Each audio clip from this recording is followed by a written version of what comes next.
Hi, everyone. I'm Jess from jesscrafts.com and Jess Crafts here on YouTube. And I shared in my presentation all about how to stay organized while working on a project. I tend to make a lot of cards at one time. So I think it's really important for me to not have to stop in the middle of making cards. And even though I might have to, stop in real life, and then I have to get all my supplies back out.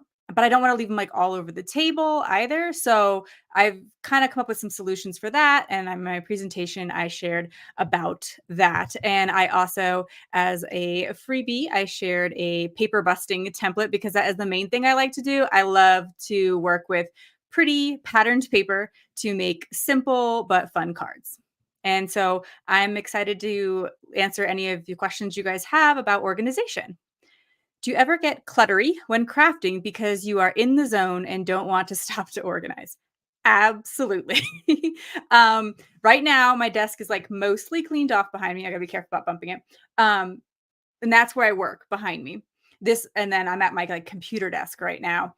And so I'll just kind of keep shoving things off to the side. I'm gonna move so you can see there's my camera and I have a work mat underneath it. And so what's nice is I have a large enough desk that like I can keep the camera area looking nice and just keep shoving and shoving. And then there's actually a big old shelf underneath my desk before you get to my drawers. So I can also shove things in there. I usually try to keep it like somewhat under control in terms of like maybe putting it like as I suggested in my presentation in like trays and that kind of thing so that I can at least move it around more easily and not lose things, but definitely some pushing it off to the side happening here.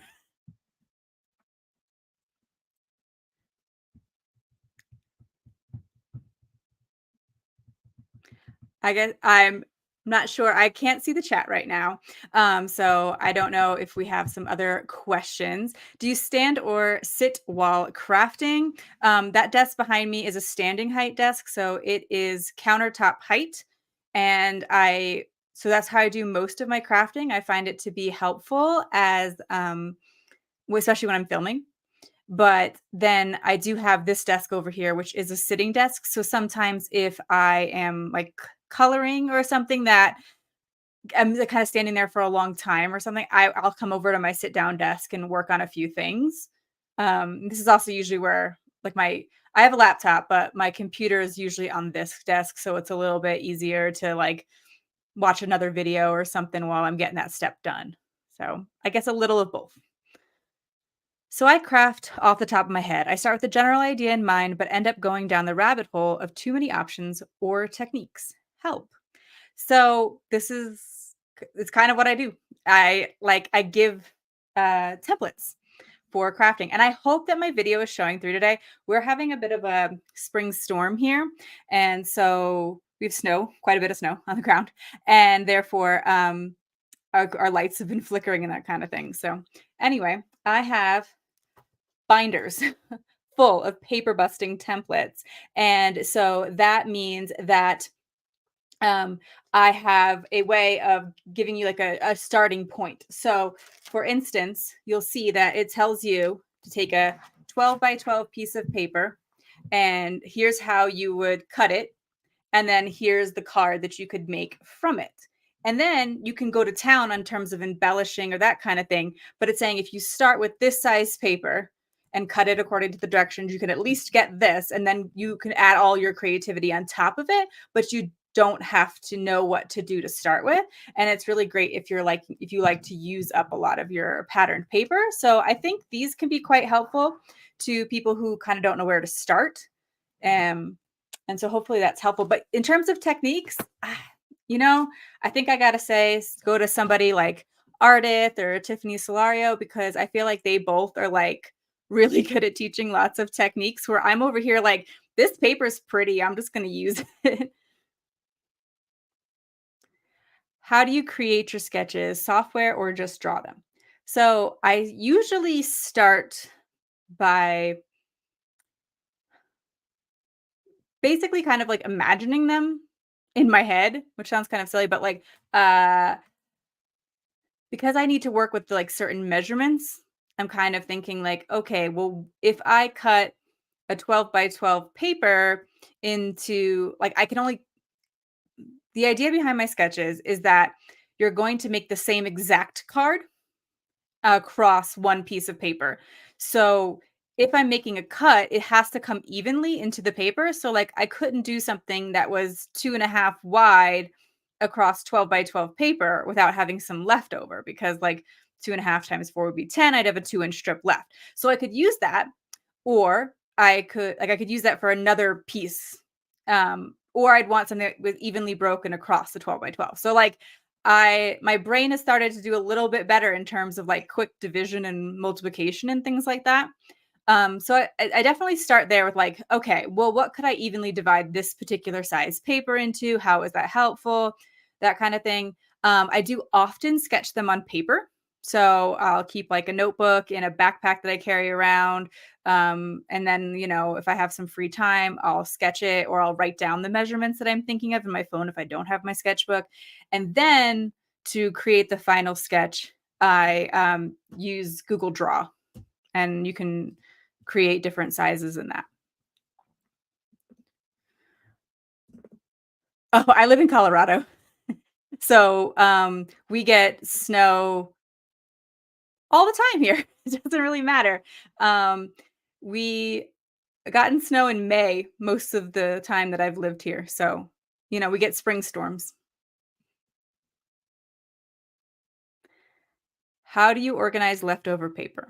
So, primarily my answer is I don't have any because that's the whole idea behind a paper busting template is you cut the paper exactly. And so there are no scraps left. There's no patterned paper scraps left over. So I very rarely have scraps anymore. I most of my crafting is done with my paper busting templates.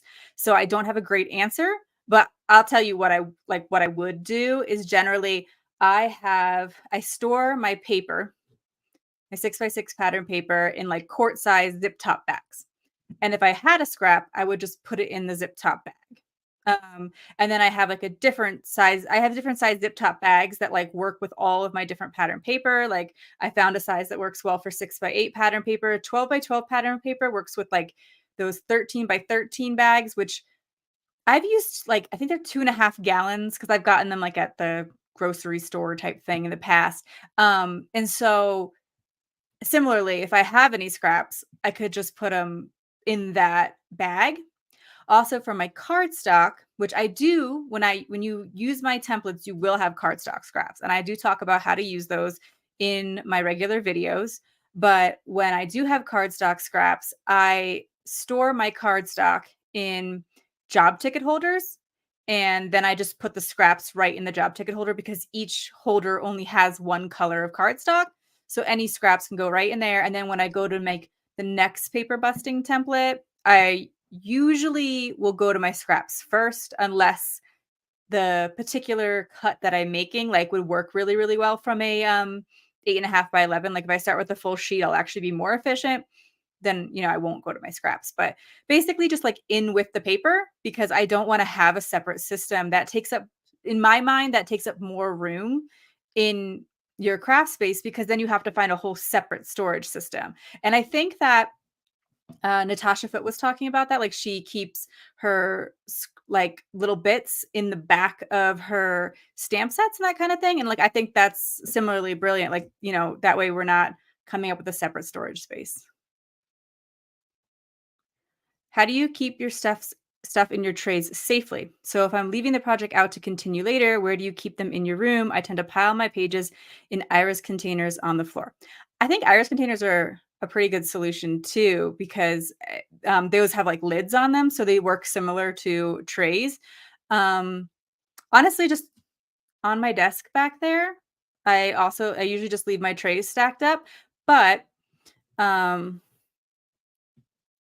here, this like basket thing, I can fit my trays inside of it. So this particular one has stuff in it, but the other one on the other side um has my trays in it when they're empty. So I can also put my trays in it when they're full generally. So if I really am concerned, I can put the trays in there so that they don't get like knocked off the desk because I could see that being a problem. But if you are running into like if you in particular are worried that even if you leave it in a tray, it's going to get knocked over, something spilled on it, a pet's going to come by and sniff out what's going on in it, that kind of thing. I certainly would recommend a container that has a lid, or even putting, because even if you put a second tray on top, like if the lid doesn't really snap closed, I could see why that would be a problem, because if it gets knocked off your desk, then it's all over the place anyway. So yeah, I think you kind of, trays are not necessarily the best solution for that. I would recommend something with like an actual locking lid, or, a lid that fits on pretty well. And then, like, I get stacking on the floor is not ideal because you could kick it over, it's taking up floor space, that kind of thing. So having, like I do, like a sort of designated space for where I can put that overflow helps. And that's why I built that shelf there. I love using pattern paper also. Do you have any tips for how to use your 12 by 12 paper with large prints, such as large flowers? Can these be used for cards? I mean, my answer would be generally yes. I do get it though, because like there are some pattern papers that are 12 by 12 where either like the design is across the entire 12 by 12 paper. So it's like one really, really large snowflake, or like common one that I see that like is really tricky to use is one where there's like a border all the way around the 12 by 12 paper. I think those are super challenging to use. So I would say that I don't have an answer for all of them, but with my paper busting templates, and you can go to jesscrafts.com/resources, and then all the templates are available for free. And they are sorted by paper size and card size. So if you want to work with 12 by 12 paper specifically, you can go through and look at all the 12 by 12 ones. And some of them I've designed more with the fact that like there are large patterns on 12 by 12 paper in mind. I'm going to recommend one in particular. I think this is actually the one I showed you before, but number 24 is great for large papers because you're going to be using some 4 by 4 pieces. So that's a pretty decent chunk of the paper. So even if they're large. And then there's one that I shared more recently, number 28. That's also pretty good because it just makes 4 cards. So all the pieces are fairly large. I also would recommend, if you have a 12 by 12 paper that's really like the print is really large, if it's single sided, I would take it and I would mix it with a pattern paper whose print is not as large. And then I would cut them both according to the template, or whatever you want to do. But like if you were using the templates, I would cut them both and then I would like swap them. So there were some of the smaller print and some of the larger print to kind of like balance out the larger print.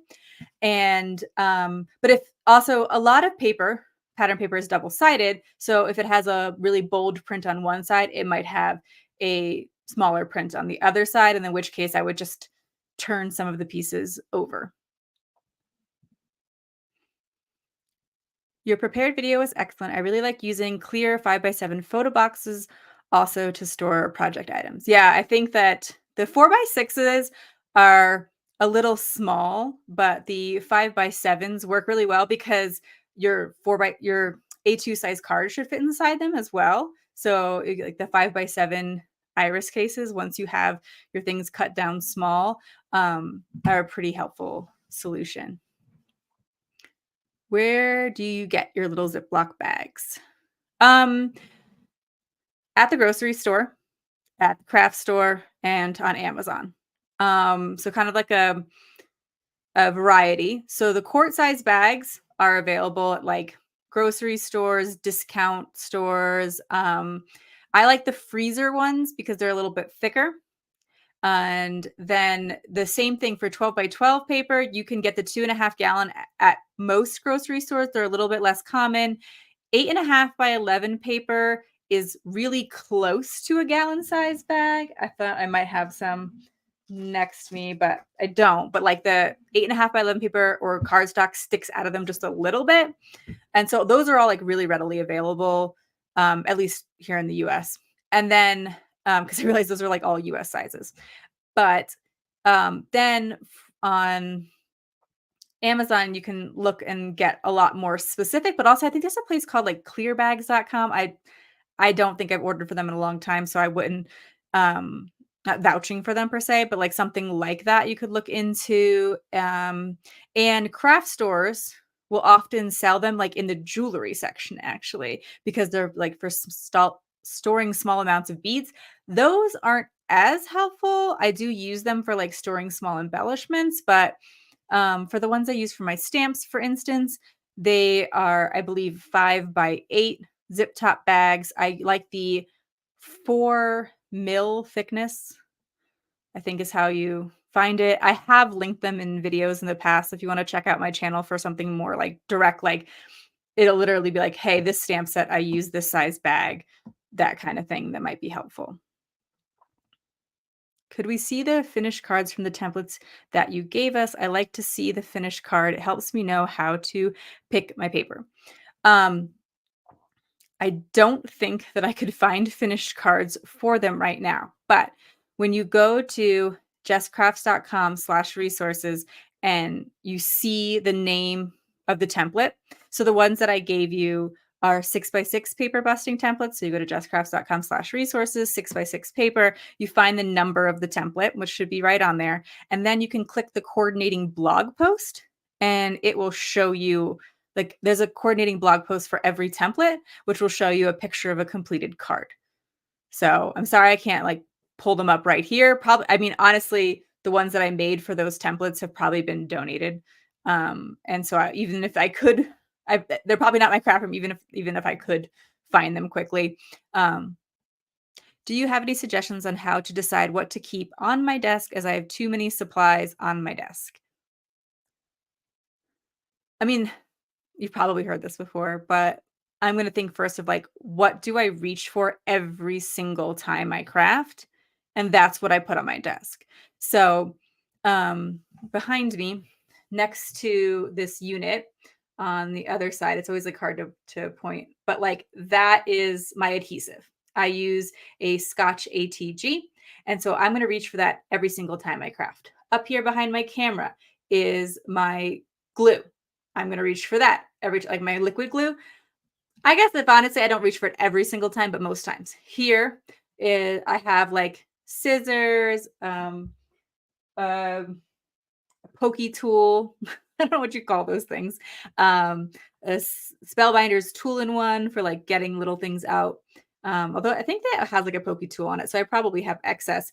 And I also have like 4 or 5 pairs of scissors, but that's what I reach for most often. And then in these cubes, and I think that people do this all the time, but like consider having some storage sitting on top of your desk that's kind doesn't have a lot of depth to it, like it doesn't take up too much of the um deepness of your desk.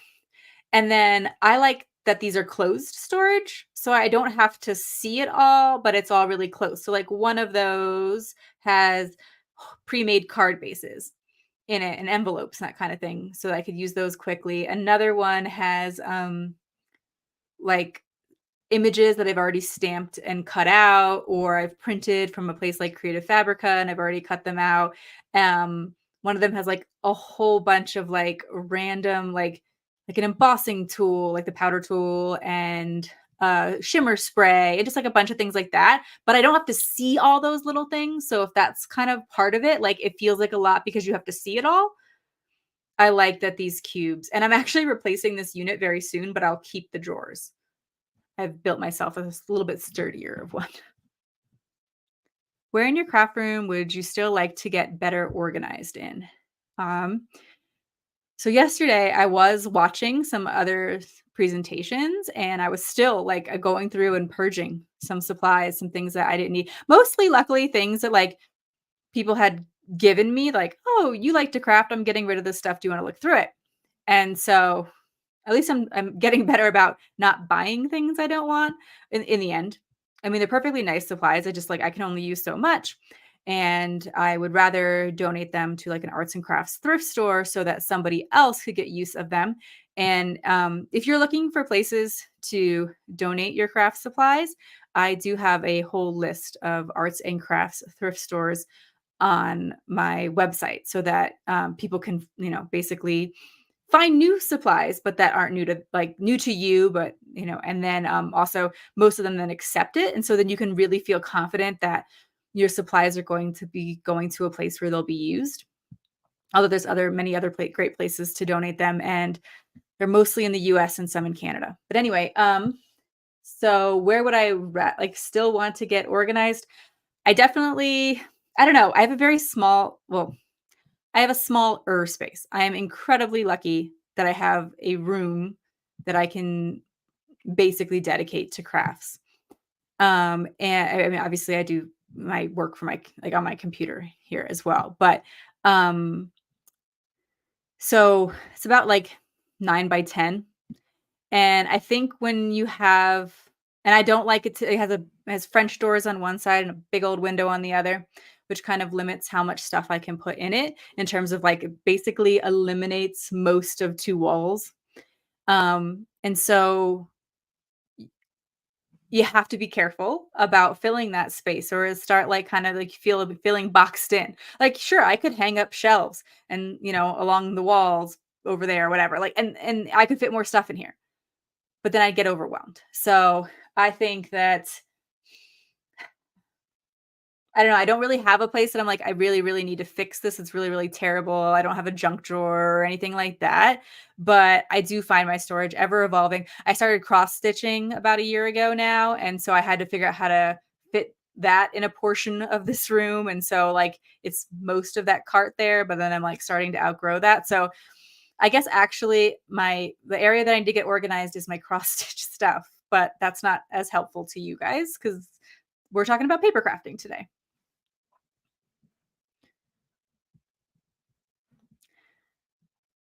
Who would you love to craft with in real life? Oh, would probably be like super intimidated to craft with anybody because I feel like I have a very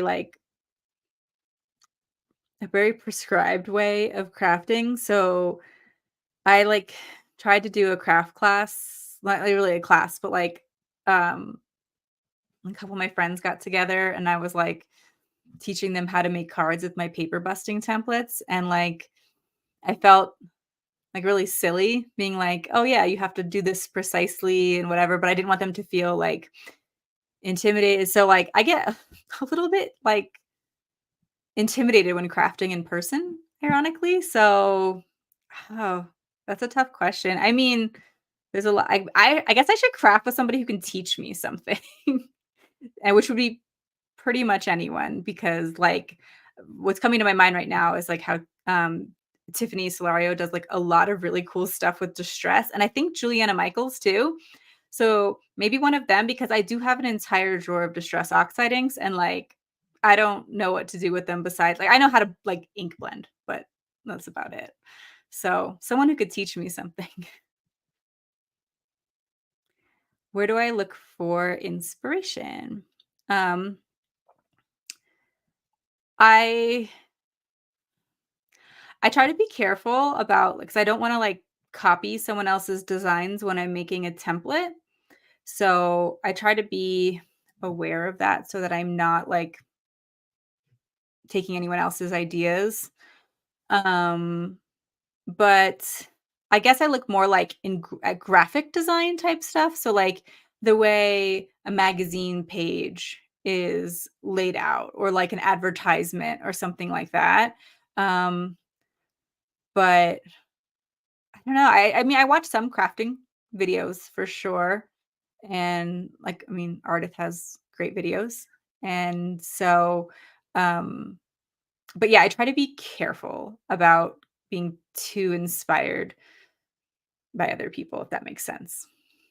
Did you ever try an organization solution that just didn't work?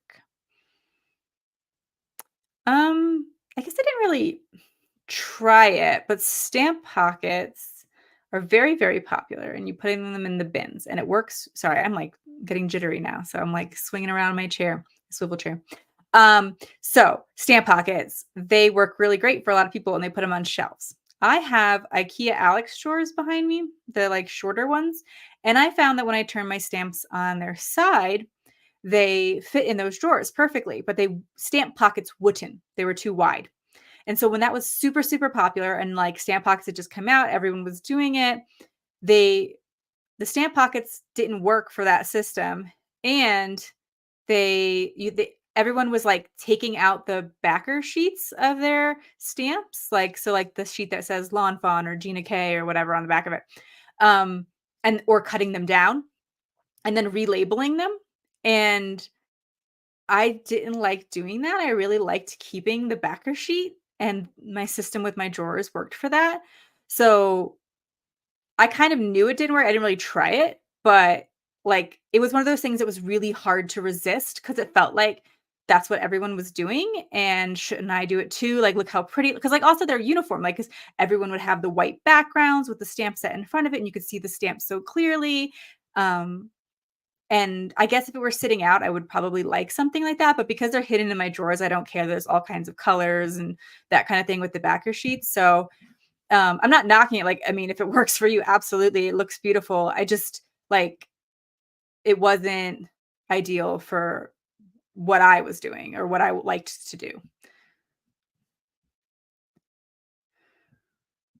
When you realize something isn't working, do you plan something different or dive right in and then change it immediately with no planning? Like, when if you're crafting a card and something isn't working, um I mean, I do definitely when I'm planning a video or like when I'm making a video, I'm planning ahead a little bit more. But when something doesn't work, I usually try to just kind of keep going. Although there's certainly been times where I'll be in a video and I'm like describing how to use the template and realize one of the measurements are wrong. And then I certainly have to stop and make sure I fix that, or at least fix it before I share it with everyone.